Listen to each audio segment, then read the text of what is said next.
SpaceX's Starbase is getting ready for Starship Flight 10. We have an official launch date. SpaceX gives the Super Heavy booster a major redesign featuring a huge change in how it catches the booster. NASA's elusive spaceplane X-37B embarks on another secret mission, Stoke Space is transforming a historic launch site, and there is so much more. My name is Felix, welcome to What About It, let's dive right in. Starship updates. Let's start with some very exciting news. On August 13th, SpaceX released an X-post showing the brand new and improved grid fins for its next generation Super Heavy booster, which is officially in production. Almost every aspect about this grid fin was changed. This isn't just an ordinary grid fin. For starters, it is 50% larger than the old one. Alongside this 50% size difference, they also stated that these will be used for lifting and catching the vehicle. I don't know how many times over the past few years I've had to tell people that the booster is not caught by the fins. Because it wasn't. With a new generation of boosters, SpaceX is looking to reduce weight in every place they can, so why not remove the catch pins? No more catch pins means that the grid fins will sit lower on the tank structure and will end up inside the liquid methane tank.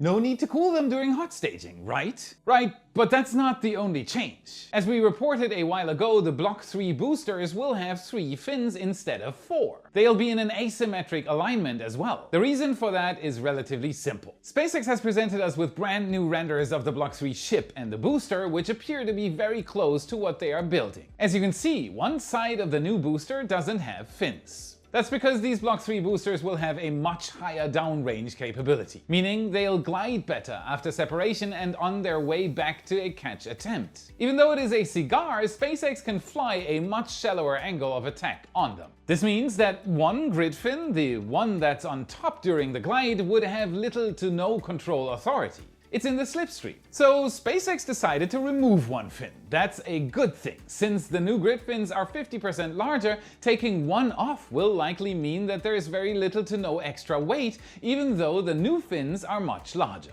And this isn't the only change. Booster 18, the first Block 3 booster, will feature Raptor 3 engines, an integrated hot staging ring, larger tanks, and a metallic heat shield on the bottom. First spotted on May 18th and now in stacking in Mega Bay 1, it will hopefully soon be rolled out for the first time.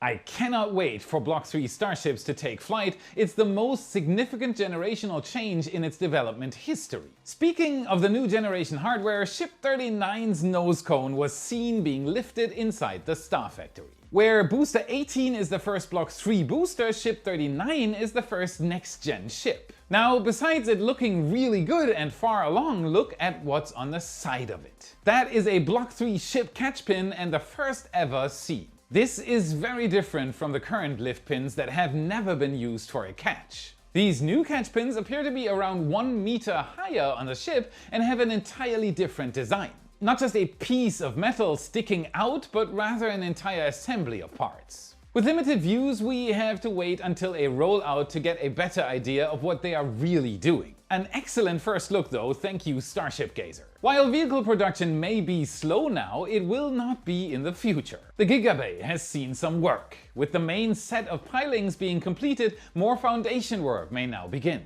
In a set of flyover pictures just a few days apart, we can see that they are now placing rebar in preparation for a main concrete floor. That is going to be a lot of concrete. In another comparison, we can see that the digging continues around the pilings for this rebar layer. This bay is going to be absolutely insane, but it is a necessity for the production rate that Starbase is aiming for. 3 ships per week was not a joke.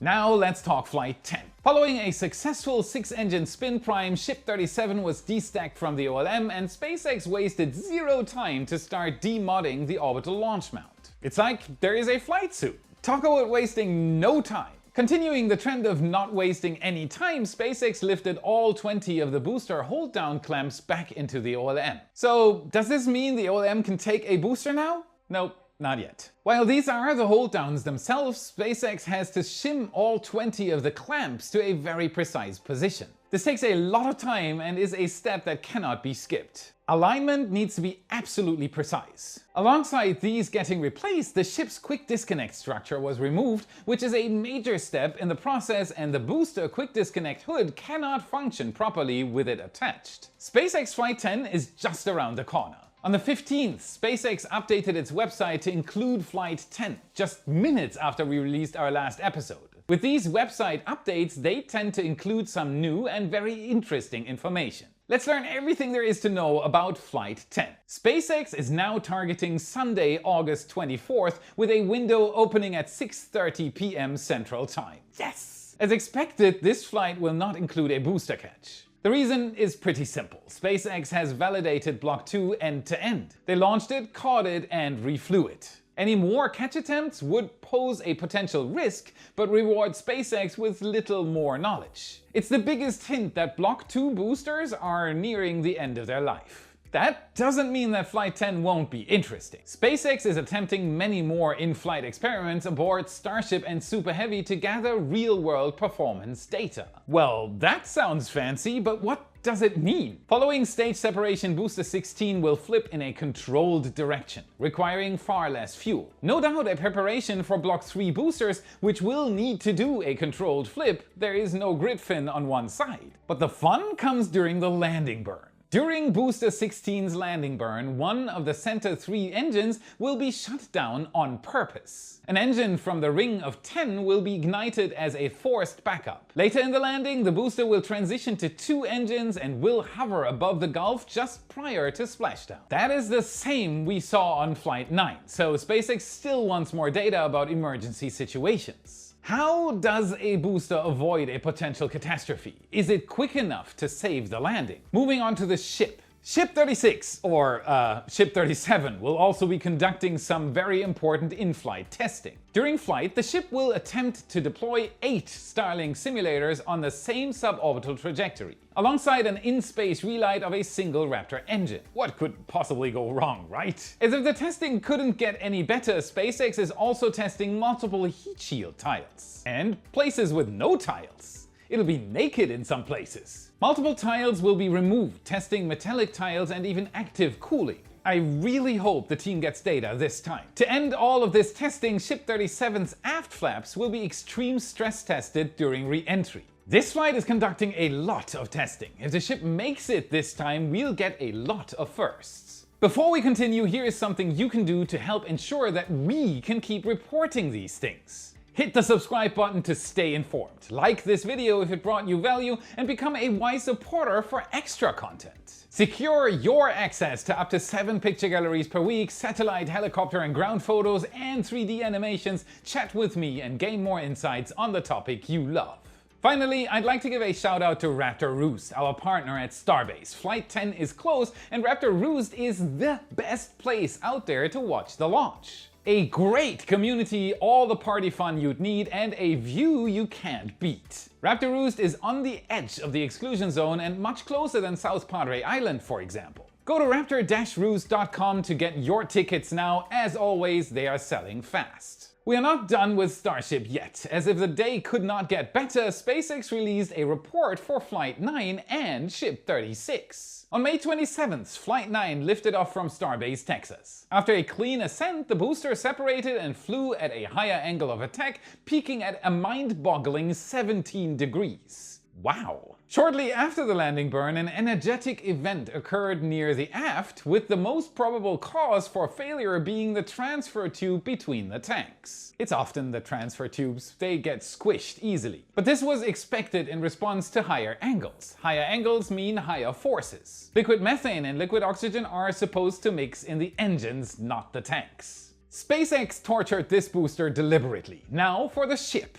During the ship's flight, a steady increase of methane was detected in the nose cone and outside of the tanks. That's not supposed to happen. Continuing for 5 minutes, the onboard systems were able to compensate for this and complete the ascent burn. The vehicle's automatic fall system detected this and disabled the nose cone vent, creating an attitude discrepancy and sending a signal to skip the payload deployment as a result. So it wasn't a problem with the payload door not opening. The flight software cancelled the deployment we were waiting for so desperately on the stream. Following the vent being re-enabled, liquid methane was observed entering the nose cone, and the temperature levels from multiple sensors triggered a passivation command, essentially ending the flight right there. All of the propellant was vented to space and Starship re-entered with zero power. The main issue was traced back to a failure of the main fuel tank pressurization system diffuser. This is what sprays the autogenous pressure around the tank. The teams recreated this issue at McGregor and have implemented fixes. Yes! So the venting we saw during the stream was intended. The payload bay door wasn't stuck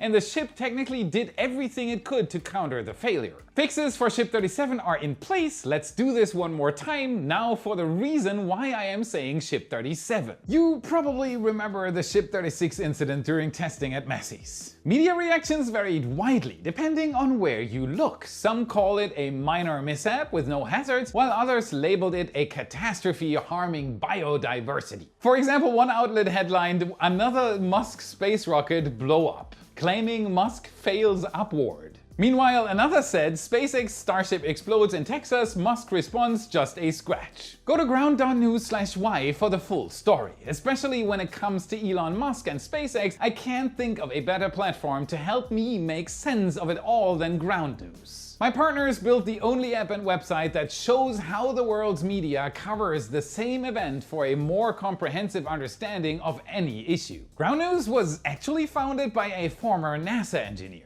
And the best part, they are not some new tool to learn. Ground News is a smarter, better version of how you are already staying informed. They're ad-free, subscriber-funded, and built for informed discussion. Perfectly in line with our mission at Y. If you're reading about SpaceX somewhere else, its browser extension even flags bias and links you to science-focused sources. You can also follow breaking news on SpaceX and technologies through custom interest pages. I've arranged 40% off their unlimited Vantage plan, just $5 a month at ground.news/y or by scanning this QR code. You can become a part of our mission to help the world understand where space, science, and society are heading today. SpaceX was also kind enough to give us a report on Ship 36. And thankfully, they kept this short. The issue was tracked down to a composite overwrap pressure vessel, or COPV for short. This COPV is located in the payload bay section and stores gaseous nitrogen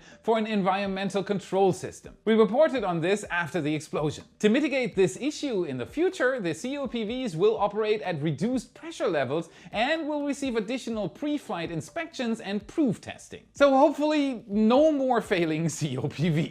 Back north of the launch site, work is not slowing down. SpaceX is building an air separation unit for the launch site in an ever-growing attempt to mitigate the LN2 and LOX tanker traffic at the launch site. In a flyover from our photographer on the 11th, we can see that a continuous flight auger, or CFA, piling machine was moved to the site. As the CFA piling machine is missing from the Gigabay build site, we can only assume that this machine is the same one. Talking about a really cool job. Yeah, I drive pilings for a Mars colonization project, no biggie. Followed up by a flyover from RGV, this piling machine was set up while the ground around this site was being prepared. Starbase never stops. If you go out there at night, you'll know what I mean. It is the same activity level as during the day. I have another thing you might be interested in. Do you want to see mind-boggling stuff from the air with your own eyes? Go to redlineheli.com/Felix, $25 off for anyone using the link. The Redline helicopter team is waiting for you. They'll show you the same Starbase views our photographer gets on his Starbase flights, unforgettable stuff. Now let's talk about one of the best kept secrets in the spaceflight industry, the X-37B. A highly classified reusable spacecraft logging more than 8 years in orbit is launching again. This time aboard a Falcon 9. On August 14th, the United States Space Force posted on X, stating that final preparations by the Department of the Air Force Rapid Capabilities Office is underway, just 1 week away from a launch. SpaceX shared a beautiful image of the X-37B inside a Falcon 9 fairing, stating that the X-37B has been encapsulated, bringing us one step closer to a launch. But Felix, why the picture? Isn't this a classified vehicle? Yeah, excellent question. Correct! The X-37B is a classified vehicle on the payload side. Similar to a space shuttle, it has a payload bay, and that's where the secrets are kept. A simple view of the outside is nothing they have to hide. While this stuff is classified, the Space Force did give us some insight into what is happening. In an article, this mission is stated to be testing a wide range of tests and experiments, some of which include, but are not limited to, demonstrating a high bandwidth inter-satellite laser communication system and an enhanced space navigation system using the highest performing quantum inertial sensor. A quantum inertia sensor is a navigation device that uses quantum effects. Specifically, atom interferometry is used to measure acceleration and rotation with extreme precision. It's a scientific revolution that's been going on for a while now, and it might replace traditional GPS in specific scenarios soon. Talking about a really cool vehicle. Actually, that might be a cool topic for a deep dive episode. Let me know in the comments if you have a good idea for a deep dive video. I want to make more of those, and knowing what you'd like to see me cover helps a lot. It's been just 10 months since Stoke Space completed the environmental assessment needed to attain the license to both develop and operate Space Launch Complex 14 at Cape Canaveral, Florida. Once the license was secured, Stoke Space wasted no time and got to work and started construction of its launch infrastructure. By now, the company has transformed this historic site from a museum landmark into a modern launch facility designed to support Nova, their fully reusable medium-lift rocket, with operations planned to begin by early 2026. Nova is stepping into massive footsteps, as Slick 14 has been the launch site from which the first American to orbit Earth started in his Mercury capsule. John Glenn's Friendship 7 mission launched all the way back in 1962. Slick 14 became very famous on February 20th of that year. The pad supported 35 launches total, including 4 of the 7 crewed Project Mercury missions, before being retired in 1967. It took Stoke Space nearly 4,000 dump trucks of fill soil to prepare the area. The company has incorporated over 8,000 tons of concrete from the original Mercury Atlas era infrastructure into new roads and foundations. The historic blockhouse, which I once visited, remains as a museum, and the Mercury 7 monument continues to stand at the complex entrance, complete with its 1964 time capsule sealed until 2464. Alas, we won't all be around to learn what's hidden inside. Meanwhile, Stoke's engineers were busy working on Nova. This rocket is full of innovative features and poised to become the company's first fully reusable launch vehicle. Nova's first stage uses a mix of liquid methane and liquid oxygen to feed the 7 full-flow staged combustion Zenith engines. A combination that is becoming increasingly popular due to its perfect reusability aspects. It burns very clean, keeping the engines neat and tidy, and it is cheap. Neat and tidy. The rocket's second stage is powered by liquid hydrogen and liquid oxygen that is consumed by Stoke's expander cycle engine with an integrated heat shield. This Andromeda 2 engine promises a maximum of flexibility with unlimited restarts. The most advanced innovation, though, is the unique nozzle design. It features 24 thrust chambers offering deep throttle operation. It also acts as an actively cooled metallic heat shield during the flaming atmospheric re-entry. Even in the fully reusable configuration, Nova has a payload capacity of 3,000 kilograms to low Earth orbit, a figure that grows to 7,000 kilograms in the expandable configuration. Most importantly though, the 3 tons of payload are paired with a large fairing. Stoke recently posted on X, manufacturing of Nova is in full swing. The upgraded Zenith is complete. Andromeda's base heat shield is wrapped. Stage 2 structural testing commences. Progress everywhere you look. No wonder construction of their launch facilities has been ramped up. There is not much time left to meet the deadline in early 2026, when Nova's test campaign will move to the Cape. But what Stoke is building at Slick 14 is a lot more than just a test facility. Unlike traditional launch facilities, Slick 14 is being designed specifically for a rapid turnaround of reusable rockets. To make this possible, Stoke constructs its HIF, or Horizontal Integration Facility, right on site. This will be the building where Nova's components arriving from Seattle are assembled horizontally before being transported to the pad and raised vertically for launch. The facility can handle multiple vehicles simultaneously, including recovered boosters. The launch infrastructure is just as impressive, with a launch mount designed to withstand 1.2 million pounds of thrust. The underlying flame trench is 10 meters deep and features a water-cooled stainless steel diverter that redirects rocket exhaust away from the pad, designed to require minimal maintenance between launches. And President Trump signed an executive order on August 13th, marking a significant shift toward deregulation in the rapidly expanding US commercial space sector. The directive, titled Enabling Competition in the Commercial Space Industry, aims to simplify and accelerate licensing and other regulatory processes. It is intended to position the United States as the dominant force in global space commerce. Companies in the space industry should benefit greatly from this executive order, but it is not without controversy. While I wouldn't mind, it is no surprise that not everybody is happy when a new spaceport is to be built in the neighborhood. While getting permission to build new infrastructure will be easier, there is another aspect of the order certain to cause a stir with environmentalists. The section that directs the Department of Transportation to, quote, eliminate or expedite environmental reviews for launch and re-entry licenses and permits. This even includes potential exemption from the National Environmental Policy Act. NEPA currently requires comprehensive environmental assessments for space launches. The order gives agencies 120 days to re-evaluate existing regulations and eliminate what officials deem outdated, redundant, or overly restrictive rules. What we have here is a paradigm shift on a previously unthinkable scale. Transportation Secretary Sean Duffy, who also serves as acting NASA administrator, characterized the move as essential to unleash the next wave of innovation in American space capabilities. Sounds bloomy. Everyone who's been watching the Starship program evolve remembers the waiting times suffered from environmental reviews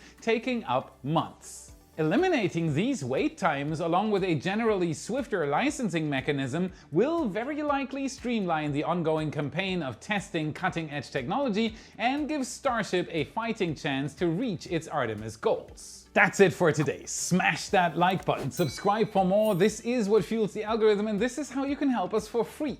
Check out our epic shirts in your favorite Space Nerd store. Lots of designs by me and other spaceflight artists. Link is in the description and in the card you should see now. And if you want to learn more about how AI might be the first to put a footprint on Mars, watch this video next to continue your journey. Thank you very much for watching, and I'll see you again in the next episode. No! The S in SpaceX it was being